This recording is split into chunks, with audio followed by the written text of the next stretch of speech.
Good morning, dear students. This is Maninda Kaur, your science teacher. Today we are going to start our chapter Acid, Bases and Salts. This chapter is basically from chemistry. Dear students, we all know that all substances are divided into solids, liquids and gases on the basis of their physical state. In the same way, substances are classified on the basis of their taste into three groups that are acids, bases and salts. So first of all, we need to discuss about acids. Students, the word acid is actually derived from Latin word acquire, which means sour. So the substances that taste sour contains acid in them, and the materials that contain acid are called acidic substances. There are so many examples of acidic substances in our daily lives. Like in our diet, we used to eat so many substances that contain many different type of acids, like malic acid in apple and pear, tartaric acid in grapes, and lemon contains citric acid, etc. Further, acidic substances are also classified into two types, that are mineral acids and organic acids. The substances, the acids that are made in laboratories are called mineral acids, like hydrochloric acid, sulfuric acid, and nitric acid. But some acids, like acetic acid in tomato, tartaric acid in grapes, tamarind, and unripe mangoes, formic acid in bee and ant sting, citric acid in lemon and oranges, malic acid in apples, lactic acid in curd, and oxalic acid in spinach occur naturally in different plant and animal materials. So these acids are called organic acids. Now after this, about properties of acids. Students, generally acids are sour in taste. These are corrosive in nature, so cannot be stored in metal containers. The term corrosion means degradation or slow eating up of metals. Acids are soluble in water. The most common example is vinegar, that is 3 to 5% solution of acetic acid. Students, these were the properties of acids. Now we will discuss about the uses of acids. Acids like hydrochloric acid, sulfuric acid, nitric acid, and acetic acid have many different uses. Like sulfuric acid is called the king of chemicals, and it is used in car batteries, and it is also used to produce fertilizers. Nitric acid is used in making explosives and fertilizer. It is also used by goldsmiths for cleaning gold and silver ornaments. Acetic acid is used to add flavor in food. It is also used to remove stains on woodwork and carpets. It is also used as preservative in pickles. Afterwards, bases. Students, these are the substances that are bitter in taste. Sodium hydroxide, calcium hydroxide are common examples. Soap solution, washing soda, and baking soda that we use in our houses are also bases. Now, properties of bases. Bases are bitter in taste. Bases may or may not be soluble in water. The bases that dissolve in water are called alkalis. Students, do you know all the alkalis come under bases, but all the bases cannot be called alkalis? Now, uses of bases. Bases like calcium hydroxide is used as an ingredient in whitewash. Magnesium hydroxide is used as an antacid to protect the acidity in our stomach. Sodium hydroxide is used in the manufacture of soaps and detergents. Now further we will learn about some substances that help us to differentiate between acids and bases.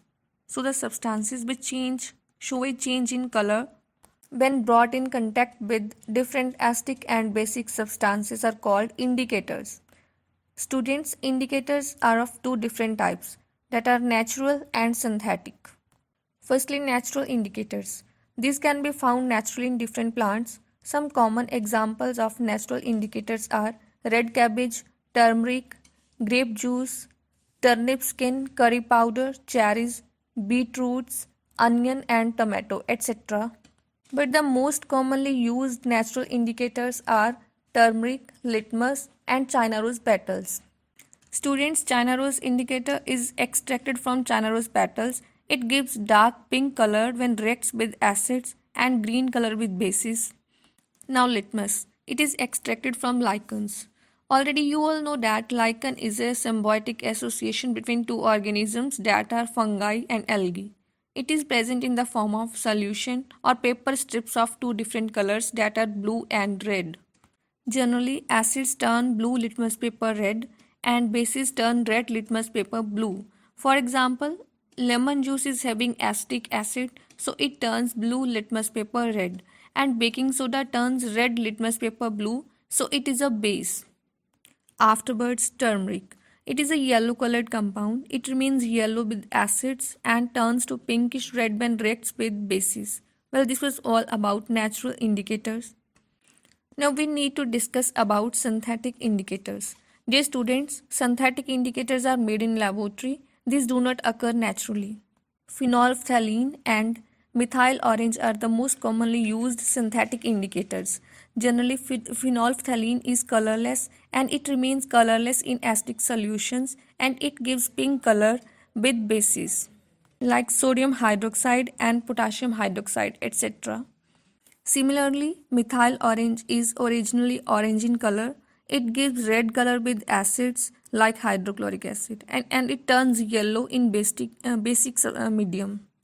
Now further I will explain here a new term, that is neutralization. Well, in neutralization, an acid reacts with the base and salt and water is formed. For example, when hydrochloric acid reacts with sodium hydroxide, sodium chloride and water is formed. There are some more examples of neutralization reactions, like when sulfuric acid reacts with sodium hydroxide, sodium sulfate and water is formed.